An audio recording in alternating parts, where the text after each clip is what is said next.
आज की कहानी का शीर्षक है लालची व्यापारी और ईमानदार सेवक। तो चलिए कहानी शुरू करते हैं। एक गांव में महेश नाम का एक व्यापारी रहता था, जो अपने लालच और स्वार्थ के लिए दूर दूर तक जाना जाता था। महेश हमेशा अधिक धन इकट्ठा करने के लिए उत्सुक रहता था और वह अपने लक्ष्यों को प्राप्त करने के लिए दूसरों को धोखा देने से कभी नहीं हिचकिचाता।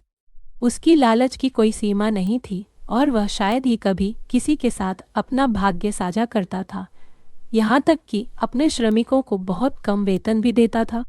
एक दुर्भाग्यपूर्ण दिन महेश ने एक ऐसी घटना का अनुभव किया जिसने उसका जीवन हमेशा के लिए बदल दिया। यह सब तब शुरू हुआ जब महेश को पता चला कि उसकी एक छोटी थैली गायब हो गई है। यह थैली उसके लिए अनमोल थी क्योंकि इसमें 50 सोने के सिक्के थे। महेश ने गायब थैली की काफी तलाश की, लेकिन उसके प्रयास व्यर्थ रहे।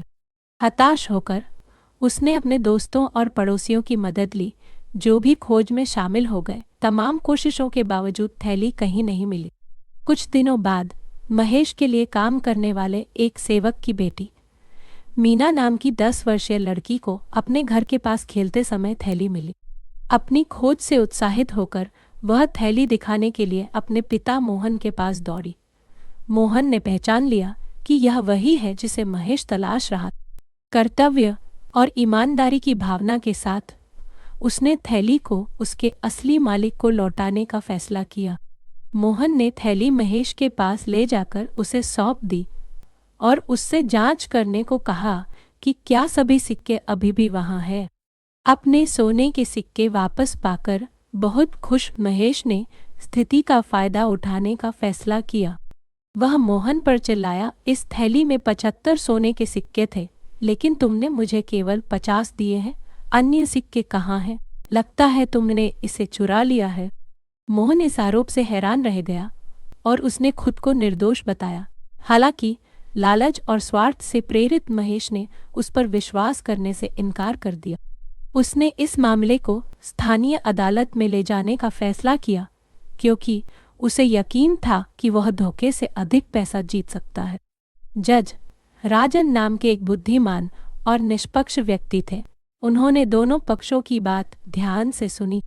उन्होंने मीना और मोहन से उस थैली में मिले सिक्कों की संख्या के बारे में पूछताछ की। दोनों ने न्यायाधीश को आश्वासन दिया कि जब उन्हें थैली मिली तो उसमें केवल 50 सिक्के थे। जज राजन फिर महेश की ओर मुड़े और पूछा, क्या तुम्हें पूरा यकीन है कि तुम्हारी थैली में 75 सोने के सिक्के हैं? महेश ने जोर से सिर हिलाया। हाँ महाराज, मेरी थैली में 75 सोने के सिक्के थे और उन्होंने मुझे केवल 50 दिए हैं। स्पष्ट है, उन्होंने 25 सिक्के चुराए हैं। जज राजन ने अपना फैसला सुनाने से पहले एक पल के लिए सोचा, क्योंकि महेश का दावा है कि उसने 75 सोने के सिक्कों से भरी एक थैली खो दी है और मीना को मिली थैली में केवल 50 सिक्के थे। तो यह स्पष्ट है कि जो थैली मिली वह महेश की नहीं है, यह किसी और की होनी चाहिए। इसलिए यदि कोई 75 सोने के सिक्कों वाली एक थैली मिलती है, सिर्फ वही महेश की है। मैं आदेश देता हूँ कि मीना और उसके पिता मोहन उनकी ईमानदारी के पुरस्कार के रूप में 50 सिक्के अपने पास रखें। फैसले से महेश स्तब्ध रह गया। उसका लालच उल्टा पड़ गया और उसने 50 सोने के सिक्के खो दिए, जिन्हें वह पुनः प्राप्त करना चाहता था।